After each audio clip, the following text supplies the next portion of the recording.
शुरुआत करते हैं लॉ ऑफ ग्रेविटेशन। देखिए लॉ ऑफ ग्रेविटेशन आपने अपनी छोटी क्लासेस में पढ़ा होगा। देखिए क्या स्टेट करता है, ये स्टेट करता है आपके पास हर एक पार्टिकल यूनिवर्स का, ठीक है, अट्रैक्ट करता है किसी दूसरे अदर पार्टिकल को, ठीक है, किस फोर्स से, with force directly proportional to product of mass. ये कहता है ऐसा मास है, फोर्स है आपके पास जो कि डायरेक्टली प्रोपोर्शनल है उन दोनों पार्टिकल्स के मास के प्रोडक्ट के, ठीक है, और इनवर्सली प्रोपोर्शनल किसके है, उनके बीच की जो स्क्वायर की दूरी है, ठीक है, inversely proportional to the square of the distance in between them, ठीक है। तो प्रोपोर्शनल साइन हटता है तो आपके पास कितना आता है, F is equals to G m1 m2 by R square, जहां पर कि मेरे पास जी क्या है, जी मेरे पास यूनिवर्सल ग्रेविटेशनल कांस्टेंट है, कांस्टेंट, ठीक है, और आर उनके बीच की दूरी है, जैसे बात करी ली हमने इसके अंदर। और जिस कांस्टेंट की वैल्यू आपके पास कितनी है, इस कांस्टेंट की वैल्यू आपके पास होती है 6.67 into 10⁻⁻11 newton metre square kilogram square, ठीक है, ये इसकी वैल्यू है। अब देखिए आपके पास ये जो फोर्स लग रहा है ये एक वेक्टर क्वांटिटी है, फोर्स एक वेक्टर क्वांटिटी है। अगर इसकी मैं डायरेक्शन शो करूं, वेक्टर फॉर्म में दिखाऊं, तो minus G m1 m2 over R square R cap, ठीक है। माइनस डायरेक्शन ये दिखा रहा है कि ये आपके पास जो ग्रेविटेशनल फोर्स है अट्रैक्टिव नेचर का है, ठीक है। तो इन चीजों को हम याद रखेंगे, ये मैग्नीट्यूड वाइज है, ये आपके पास वेक्टर फॉर्म में, ठीक है। ओके, नेक्स्ट डेफिनेशन के बारे में बात करते हैं, ग्रेविटेशनल फील्ड। ग्रेविटेशनल फील्ड क्या है आपके पास, जैसे देखिए आपके पास ये कोई मास पड़ा है m, ठीक है, और मेरे पास कोई यूनिट मास लेकर आ रहा हूं मैं आपके पास इन्फिनिटी से। जब ये इन्फिनिटी पर था ना, इसको कोई ग्रेविटेशनल फोर्स फील नहीं हुआ, पर जैसे जैसे ये आपके पास इसकी तरफ आता गया, ठीक है, इसे एक फोर्स फील होने लगा। मतलब कि ये कहाँ आता गया, ये आपके पास आता गया इसके दायरे में, इसकी फील्ड में, इसकी रेंज में, ठीक है। तो जब भी आपके पास कोई यूनिट मास, यूनिट ग्रेविटेशन किसी मास के ग्रेविटेशनल फोर्स की रेंज में आता है, फील्ड में आता है, ठीक है, तो उस यूनिट मास को फोर्स एक्सपीरियंस होता है, ठीक है।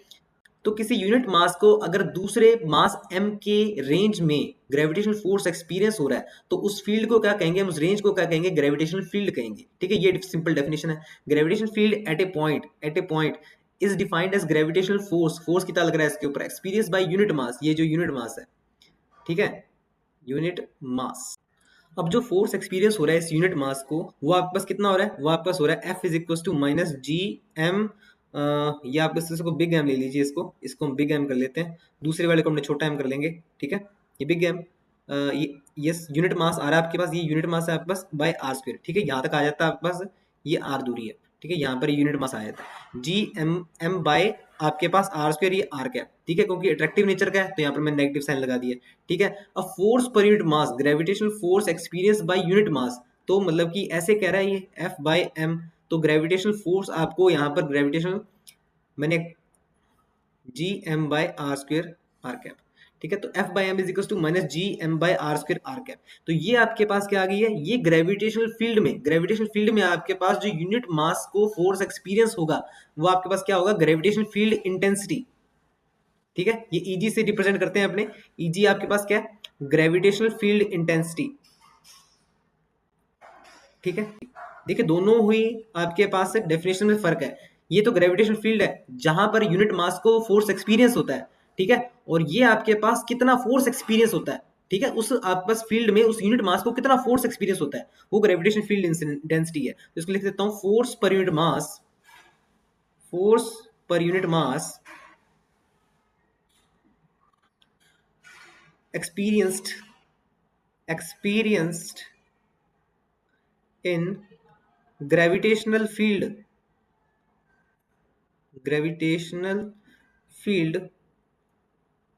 called gravitational field intensity, ठीक है, ये लिख लेना। ओके ओके, नेक्स्ट हम इसके अंदर बात करते हैं डेफिनेशन ग्रेविटी की, ठीक है। अब देखिए मैंने यहाँ पर अभी पहले बात की है ग्रेविटेशनल फील्ड की, फिर बात की ग्रेविटेशनल फील्ड इंटेंसिटी की, अब बात करता हूँ ग्रेविटी की। अब देखिए ग्रेविटेशनल फील्ड इंटेंसिटी तो आपके पास किन्हीं भी दो मासेस के बीच में हो सकती है, ठीक है, किन्हीं भी दो मासेस के बीच में हो सकती है, पर जहां पर मैं ग्रेविटी के बारे में बात करता हूँ तो ये अर्थ की ग्रेविटेशनल पुल है, तो ये अर्थ की ग्रेविटेशनल फील्ड इंटेंसिटी है, ठीक है। यहाँ पर आप इसको ऐसे लिख सकते हो, gravitational earth gravitational pull is gravity, ठीक है, या फिर ऐसे लिख लेना, earth gravitational field intensity is gravity. ये ग्रेविटेशन पुल की वैल्यू जानने के लिए अर्थ के कारण, तो मैं लिख लेता हूँ इसके अंदर, जैसे कि मैं पहले आपको बताता हूँ इसके अंदर, जैसे ये आपका अर्थ है, इसका मास m है, और ये मास m पे मुझे चेक करना है कि ग्रेविटी कितनी लगेगी, ठीक है। तो इस मास m पे मुझे ग्रेविटी चेक करने के लिए मुझे पहले इसके ऊपर देखना पड़ेगा फोर्स कितना लग रहा है, ठीक है। तो ग्रेविटेशनल फोर्स कितना लग रहा है इसके अंदर, अगर वेक्टर साइन ले लूँ तो माइनस जी बड़ा एम और ये छोटा एम, और इनके बीच में मान लीजिए दूरी आपके पास आर है, G M by are square और ये आर कैप, ठीक है। इतना लग रहा है आपके पास। अब देखिए यहाँ पर आपके पास न्यूटन्स के सेकंड लॉ से एफ जी, ठीक है। अब यहाँ पर क्या लग रहा है, यहाँ पर एम में लग रहा है, न्यूटन्स के सेकंड लॉ से आपके पास इसके ऊपर फोर्स लग रहा है, जिसको हम कैसे डिफाइन कर सकते हैं, एम ए, ठीक है। अब यहाँ पर एक्सेलरेशन जो इसको मिल रही है, पुल जो मिल रहा है, ठीक है, उसको मैं जी से रिप्रेजेंट कर रहा हूँ, ठीक है, जो ग्रेविटेशन पुल मिल रहा है, ठीक है। तो माइनस जी बड़ा एम छोटा M R square R cap, ठीक है। तो ग्रेविटी की वैल्यू कितनी आ गई, माइनस जी एम बड़ा एम, ठीक है, एम बाय आर स्क्वायर, ठीक है। तो ये आपके पास वेक्टर फॉर्म में है, ठीक है। अगर मैग्नीट्यूड फॉर्म में है, आप ऐसे लिख सकते हैं इसको, G M by R square. इसकी वैल्यू पुट करेंगे, जी की वैल्यू हमने पहले आपको डिस्कस कर ली थी, 6.6 इंटू 10⁻⁻11, ठीक है। और मास ऑफ अर्थ कितना होता है आपके पास, ये होता है 6.018 इंटू 10⁻24, ठीक है।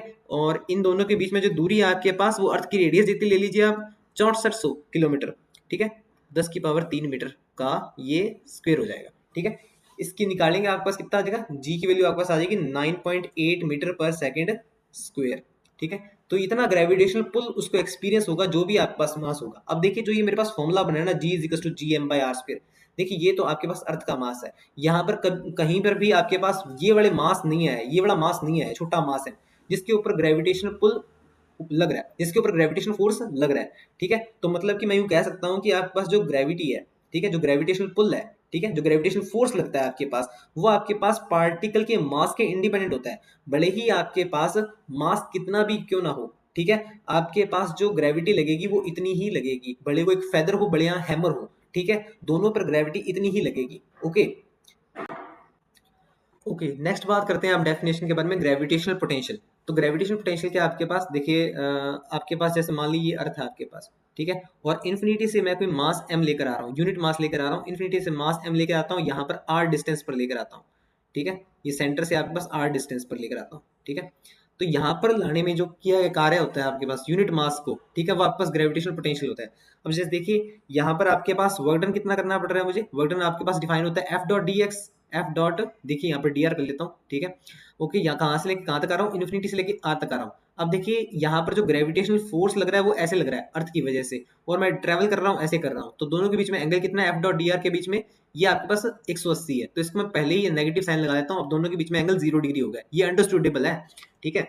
ओके, अब देखिए यहाँ पर मैंने चीज लिखी है, work done to bring unit mass from infinity, कहता इन्फिनिटी से एक यूनिट मास लाने में किया गया कार्य आपके पास ग्रेविटेशनल पोटेंशियल है, ठीक है। यहाँ पर एक लास्ट में ये भी लिखा हुआ है विदाउट एक्सेलरेशन, विदाउट एक्सेलरेशन, ठीक है। तो विदाउट एक्सेलरेशन का क्या मतलब है इसके अंदर, अब देखिए जब मैं इसको अनंत से लेकर आऊंगा अर्थ की तरफ, तो अर्थ इसको अपनी तरफ खींचेगी, ठीक है। तो मेरा वर्क डन तो मुझे पता ही लगेगा ना, तो अर्थ तो इसको खींच रही है, ठीक है। तो मेरा वर्क डन मुझे कैसे पता लगेगा जी, जो मैं कर रहा हूँ, ठीक है, क्योंकि मेरे वर्क डन में अर्थ का खींचना भी इसके अंदर काउंट हो रहा है, ठीक है। तो इसमें यूं कहा जा रहा है कि विदाउट एक्सेलरेशन, ठीक है, विदाउट एक्सेलरेशन, ठीक है, उसको एक्सेलरेट नहीं होने देना है आपने, ठीक है, क्योंकि जब ये इसको खींचेगा तो ये एक्सेलरेट करना शुरू कर देगा जी के फोर्स से, ठीक है, स्मॉल जी, तो इसलिए विदाउट एक्सेलरेशन कहा जाता है। तो F dot D R, okay, तो एफ की वैल्यू आप जानते हैं, एफ की वैल्यू वेक्टर फॉर्म में पुट कर दीजिए, जो आपके पास कितनी आएगी, जी बिग एम, ये एम और आपके पास आर स्क्वायर, तो माइनस माइनस प्लस हो गया, ठीक है, infinity to R dot D R, ठीक है।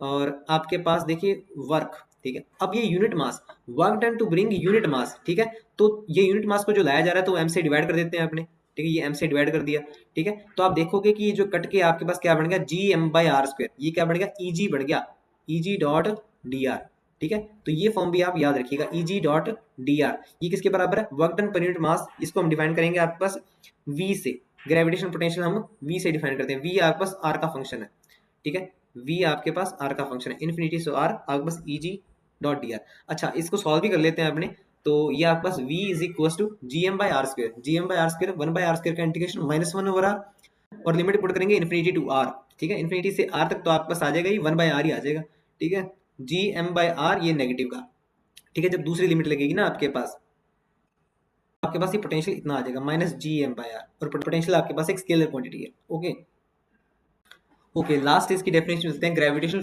पोटेंशियल एनर्जी, ठीक है। अब देखिए वहां पर तो था यूनिट मास को लाने में किया गया कार्य आपके पास क्या था, ग्रेविटेशनल पोटेंशियल, ठीक है।